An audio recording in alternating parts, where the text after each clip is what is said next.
Dans cette vidéo, nous mettons en œuvre l'analyse sur deux groupes indépendants avec la famille des modèles binomiaux, autrement dit la comparaison de deux probabilités inconnues, en la mettant en œuvre sur l'expérience de Zimbardo.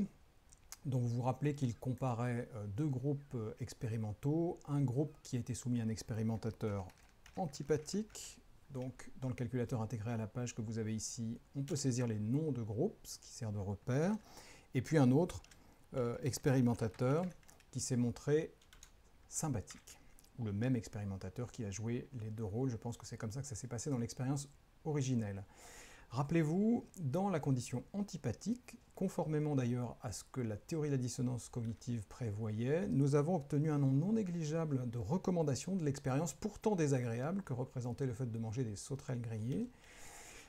12 dans cette condition, contre 4 dans l'autre condition, sachant que dans les deux groupes, il y avait au total 30 sujets, ce qui fait donc, dans le premier groupe, 18 sujets qui ne recommandent pas l'expérience, et dans le second groupe, 26 sujets qui ne recommandent pas l'expérience.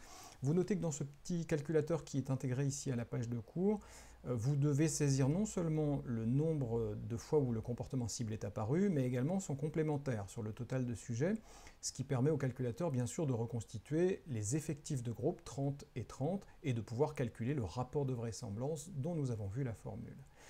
Ensuite, on lui demande de calculer. Et on va pouvoir commencer à répondre aux questions puisque toutes les informations nous sont données ici. Nous avons F1 et F2 qui sont les deux fréquences de recommandation. 0,4 n'est pas autre chose que 12 sur 30. 0,1333 n'est pas autre chose que 4 sur 30. Ce sont les deux fréquences observées de recommandation, à ne pas confondre avec les probabilités inconnues.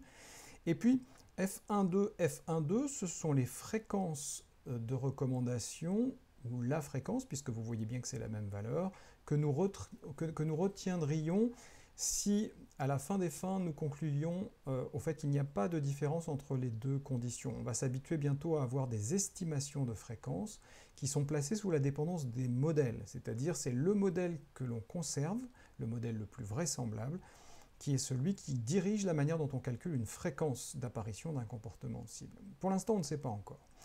On a ici rapporté les deux vraisemblances de modèles. Pour le modèle de l'absence de différence, on a 0,000259.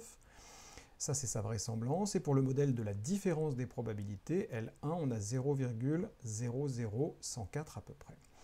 Conclusion, on voit bien que la vraisemblance ici du modèle M1 est plus grande que la vraisemblance du modèle M0. Par conséquent, on dira que on garde M1 car sa vraisemblance est plus élevée. Donc on peut fonctionner comme ça, c'est-à-dire juste regarder les vraisemblances et choisir le modèle qui a la plus forte vraisemblance. La méthode est vraiment extrêmement simple, la méthode de décision est vraiment extrêmement simple. Ou bien, de manière encore plus simple, parce qu'on aura finalement moins à s'embarrasser avec ces valeurs de probabilité qui sont parfois ici avec beaucoup de zéros après la virgule, on se fie simplement au rapport de vraisemblance. Le rapport de vraisemblance divise la vraisemblance du modèle de la différence par la vraisemblance du modèle de l'absence de différence. On pourrait très bien dans l'absolu faire la division dans l'autre sens, c'est totalement arbitraire, tant qu'on sait ce qu'on fait et tant qu'on cale son interprétation sur le sens dans lequel l'opération a été faite. Mais par convention entre nous, vous allez voir, ça aura certains avantages. On convient de mettre toujours le modèle de l'absence de la différence en bas de la barre de fraction, sa vraisemblance, en bas de la barre de fraction. Et ici, du coup, le rapport des vraisemblances, que l'on appelle aussi le facteur de Bayes, parce que, vous allez le voir, ce rapport de vraisemblance, il a une interprétation bayésienne, c'est-à-dire qui s'appuie sur le théorème de Bayes, on aura l'occasion d'en reparler. Ce facteur de Bayes compare le modèle 1 avec le modèle 0. C'est pour ça qu'on écrit ici en indice 1, 0. B1, 0, c'est le rapport des vraisemblances du modèle 1 sur le modèle M0. Et on trouve à peu près 4. Ça veut dire que L1 est 4 fois plus grande que L0. Dit d'une autre manière, c'est M1 qui est 4 fois plus vraisemblable que M0. Donc c'est une autre manière de dire la même chose. On garde M1 car le rapport de vraisemblance, ou encore le facteur de Bayes, penche du côté de M1. Du coup, au vu de ces résultats, vous vous rappelez, on a déjà commenté l'amplitude du rapport de vraisemblance, et on a dit que ça ne suffisait pas que ce rapport de vraisemblance soit supérieur à 1 pour pouvoir dire que la balance penche du côté de M1. Ici, on demande en plus que ce rapport de vraisemblance soit suffisamment au-dessus de 1, et en pratique, on convient de décrire comme étant une évidence positive tout rapport de vraisemblance qui est supérieur à 3. Ce n'est pas un test statistique en tant que tel, c'est plus une mesure de la taille de l'effet, on va dire, de l'amplitude de l'effet expérimental. En dessous de ça, on dira que l'effet expérimental peut-être existe, mais est d'amplitude faible, suffisamment faible pour ne pas être interprété. On dira qu'il est négligeable. Mais ici, avec 4, on est au-dessus de 3. On dira donc que l'évidence est positive. Rappelez-vous des frontières, on aurait conclu à une évidence forte si ce rapport avait été supérieur à 20, ce qui n'est pas le cas ici. Dans ces résultats, la valeur 0,4 que nous avons ici, c'est la valeur de fréquence du premier groupe. On le voit, la fréquence de succès dans le groupe 1, en effet, c'est 12 sur 30, c'est 40%, c'est 0,4, c'est la signification de cette valeur que nous avons ici. La valeur 0,1333, on a déjà eu l'occasion de la commenter dans un exercice précédent, c'est la fréquence numéro 2, c'est la fréquence de recommandation dans le deuxième groupe. C'est la fréquence de recommandation dans le deuxième groupe. La valeur 0,2667, ici qui apparaît sous la dénomination F12, c'est la fréquence de recommandation, tout groupe confondu. Et c'est celle qu'on retiendrait comme fréquence descriptive de ce qui se passe si c'était le modèle M0 que nous avions conservé. Et on l'obtient, cette valeur 0,26, en regardant combien il y a eu de recommandations au total dans les deux groupes, c'est-à-dire 12 plus 4 égale 16, sur un total de 60 sujets, du coup, en fusionnant les deux groupes. 16 sur 60, ça fait 0,27 à peu près. Donc la fréquence du succès dans les deux groupes fusionnés. Ces résultats d'analyse signifient qu'on recommande l'expérience plus souvent dans le groupe avec expérimentateurs antipathiques. C'est ce que nous avons obtenu, mais on ne s'appuie pas simplement sur la fréquence observée dans le tableau ici, c'est-à-dire 12 serait plus grand que 4, ça n'est pas ça qui dirige notre conclusion.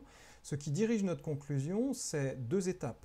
Premièrement, nous avons retenu le modèle de la différence. Il est significativement meilleur que le modèle de l'absence de différence. Et une fois qu'on a dit ça, alors tout d'un coup, la différence des fréquences observées devient interprétable.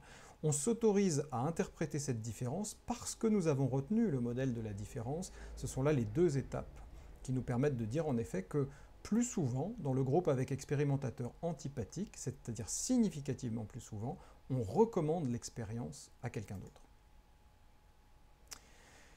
Par rapport à la théorie de la dissonance cognitive, les résultats sont donc totalement convergents, puisque c'est très exactement ce à quoi on s'attendait, et assez contre-intuitivement, c'est quand on est en présence d'un expérimentateur qui se montre antipathique que l'on recommande plus souvent l'expérience désagréable à l'extérieur, à quelqu'un d'autre, parce que précisément, nous n'avons pas trouvé dans la situation de justification à ce comportement que nous avons eu, d'accepter le challenge, et par conséquent, on est obligé de réduire la dissonance, ce qui se traduit comportementalement par davantage de recommandations de l'expérience. C'est tout à fait conforme à ce que prédit la théorie de Festinger.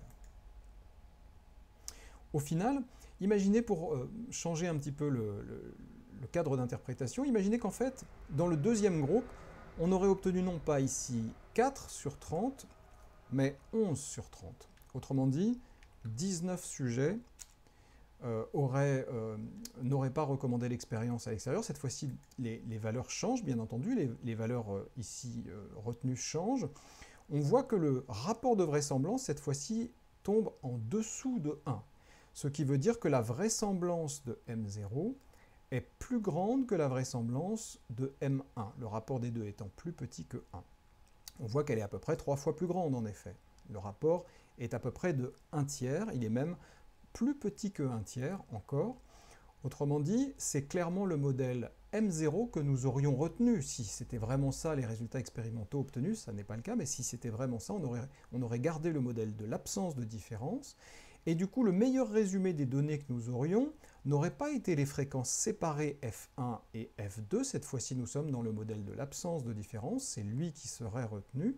Et par conséquent, la fréquence descriptive la plus appropriée, c'est celle qui utilise les données des deux groupes mélangés, c'est-à-dire 12 plus 11 égale 23. 23 sur 60, ça fait 0,3833. C'est cette valeur qui viendrait résumer au mieux les résultats de cette expérience, ne distinguant pas les deux conditions. Bon, vous avez compris que ça n'est pas ce qu'on obtient et qu'en réalité, dans la vraie expérience, les résultats soutiennent la théorie de la dissonance.